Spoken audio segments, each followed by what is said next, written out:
Bonjour, je vous retrouve avec la vidéo du jour et cette fois on va parler de folie ou pas. Suis-je médium ou suis-je folle? Suis-je médium ou suis-je fou? Je pense que vous vous êtes beaucoup posé la question, surtout si comme moi ça vous est arrivé d'un seul coup dans votre vie et que vous vous êtes dit est-ce que je pète vraiment un plomb là? Qui suis-je? Où vais-je? Dans quelle étagère? Je vais vous raconter mon expérience comme d'habitude.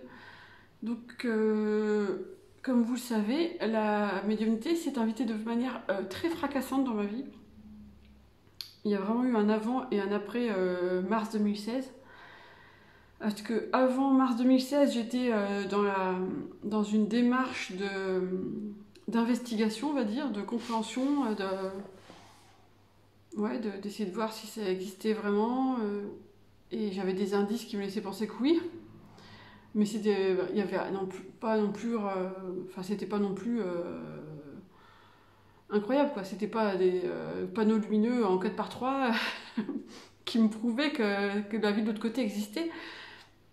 Disons que j'avais des indices, voilà. Et après mars 2016, là c'était le festival et je me suis mis à capter plein de trucs délirants. Et je vous rappelle quand même que je suis quand même très cartésienne, les pieds sur terre. D'ailleurs, je ferai une autre vidéo pour vous parler de ça, parce que c'est quand même marrant. Et donc, je me suis quand même un petit peu demandé si c'était pas le fruit de mon imagination délirante, tout ça. C'est-à-dire, le premier phénomène marquant, c'est... bon, je compte pas les plumes blanches et tout ça dans le jardin, parce que ça, c'est marrant, mais c'est... on peut se dire, oh, c'est juste une coïncidence. Mais quand vous êtes en train de dormir et que vous êtes réveillé par un flash éblouissant dans votre chambre, alors que c'est en pleine nuit, que la lumière est éteinte et que tout le monde dort, là, vous commencez à vous demander ce qui se passe. Quand une autre nuit, vous vous réveillez et qu'au pied de votre lit, enfin au bout de votre lit, à l'angle gauche, il y a un projecteur de cinéma, non pas de cinéma, mais comment dire, une colonne lumineuse. Voilà. Comme vous savez, les gens ils sont sur scène, ils sont éclairés par une colonne lumineuse. Et ben, moi j'avais ça, mais au bout de mon lit.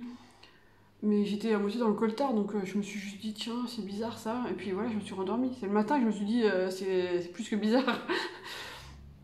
Quand vous entendez des bébés qui pleurent alors que vous n'avez pas de bébé, vous entendez des voix, quand quelqu'un vient vous chuter dans votre chambre le matin et, euh, et qu'il n'y a personne,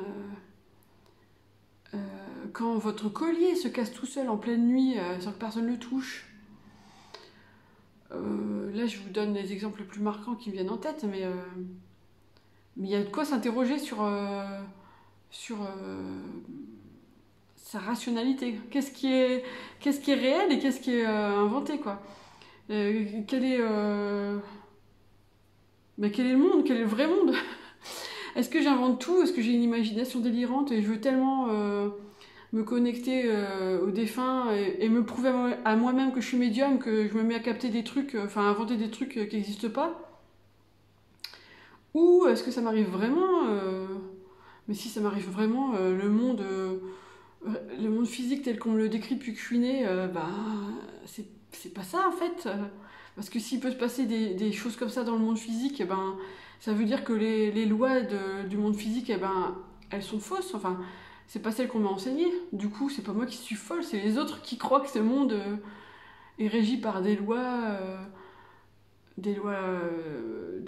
cartésiennes, alors qu'en fait, non. Je sais pas si vous comprenez ce que je veux dire. J'ai l'impression que je me suis un petit peu embrouillée en parlant. Mais ce que je voulais dire, c'est que on nous a toujours vendu un monde qui fonctionne d'une certaine façon. Ça marche comme si, parce que c'est comme ça. On peut pas l'éviter, on peut pas communiquer par télépathie, on peut pas communiquer avec les défunts parce que de toute façon il y a plus rien après la mort. Enfin, ouais, tous ces trucs-là qui sont très ancrés dans le monde cartésien matérialiste. Et ben moi je me suis rendu compte en expérimentant tout ce que j'ai expérimenté que c'était faux. Et que donc la vision du monde qu'on me vendait depuis que j'étais gamine, euh, elle était fausse aussi quoi. Et je dirais que ce qui m'a entre guillemets sauvée, parce que je me sentais pas en danger, Et ce qui m'a sauvée, qui m'a empêché de croire que j'étais folle, c'est que j'avais justement les pieds très sur terre, très ancrés, un bon esprit critique, un bon sens, enfin un bon sens logique et l'habitude de toujours me questionner, ouais, de me questionner, de pas prendre tout cru dans le bec ce que les médias ou les profs ou je sais pas qui dit, quoi. Toujours me questionner par rapport à ma propre vérité. Est-ce que ça sonne juste avec ce que je crois, ce que je pense? Voilà. Et donc ça marchait aussi avec la médiumnité, avec ce que j'ai vécu, et je me suis posé toutes ces questions-là, et en me posant toutes ces questions-là, je savais très bien que j'étais pas folle, parce que quelqu'un qui est fou, ben il se pose pas ces questions-là en fait. Il prend ce qui lui arrive pour sa vérité. Et alors là, ça ouvre une boîte de Pandore, c'est que du coup, on est tous fous finalement, puisque chacun croit que la vérité, que sa réalité est la réalité et la vérité. Donc en fait, on est tous fous. Bienvenue à l'hôpital psychiatrique. Donc moi, j'ai jamais pensé que j'étais folle. Mais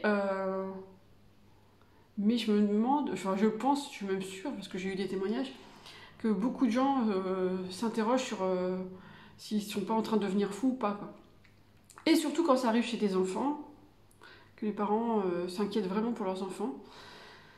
On peut croire que c'est de la schizophrénie, hein, je sais que certains ont pu le penser.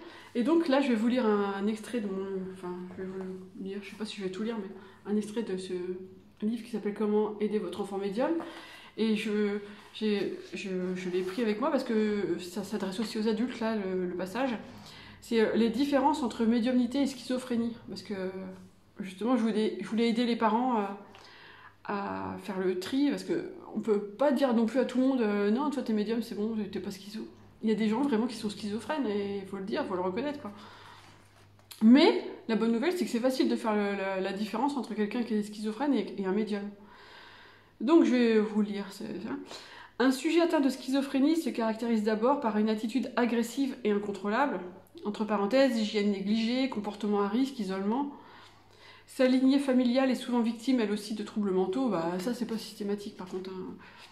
Plus sa maladie évolue, plus la personnalité du schizophrène se détériore. Il est victime d'hallucinations auditives. Entre parenthèses, c'est là qu'on peut le confondre avec un médium. Il se sent persécuté, il est paranoïaque.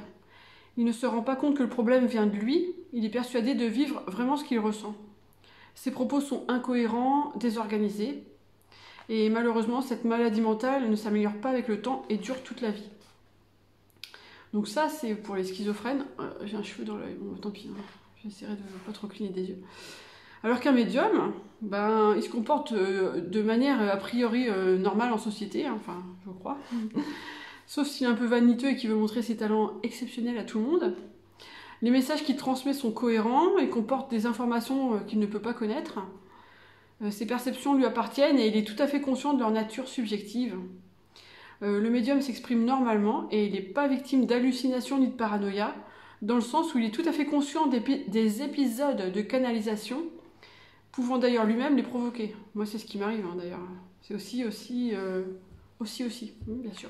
C'est ce qui fait aussi que j'ai jamais cru devenir folle, c'est que moi, je peux provoquer ma médiumnité comme je veux, quoi. Je ferme la porte, j'ouvre la porte. Et un enfant, il sait pas faire ça, enfin, pas forcément au début, quoi. Il l'apprend avec l'âge, mais un enfant médium, et au début, il sait pas ouvrir, fermer la porte. Donc il est assailli en permanence par les défunts, les esprits et toutes ces entités. Et donc les parents, c'est vrai, peuvent penser que leur gamin, il devient cinglé, quoi.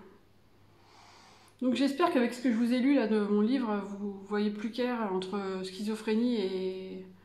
Enfin, schizophrénie, hallucination et médiumnité, parce que vraiment, c'est pas la même chose, quoi. Et voilà, et est-ce que j'ai peur de devenir folle à cause de ma médiumnité? Bah, je dirais non. Parce que plus le temps avance, plus je prends confiance en mes ressentis, en ce que je capte.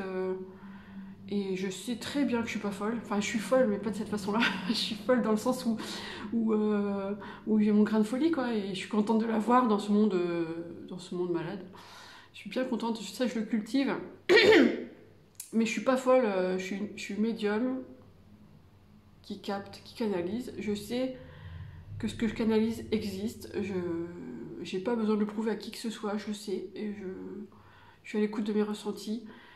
Et je suis complètement au clair dans ma tête avec ce que je capte, ce qui est vrai, ce qui ne l'est pas, enfin, avec mes perceptions. Et donc voilà, je suis médium, mais pas folle. Je suis médium avec mon grain de folie, c'est mieux. Voilà, j'espère que cette vidéo aura pu vous aider. Si vous avez peur de devenir fou, vous aussi, ben vous l'êtes pas. Voilà. En tout cas, déjà, si vous vous posez la question, dites-vous que c'est vraiment un bon signe qui vous montre que vous n'êtes pas en train de devenir fou. Je vais terminer cette vidéo ici. Merci de l'avoir suivie encore une fois. Et puis je vous dis à la semaine prochaine pour une nouvelle vidéo. Ciao!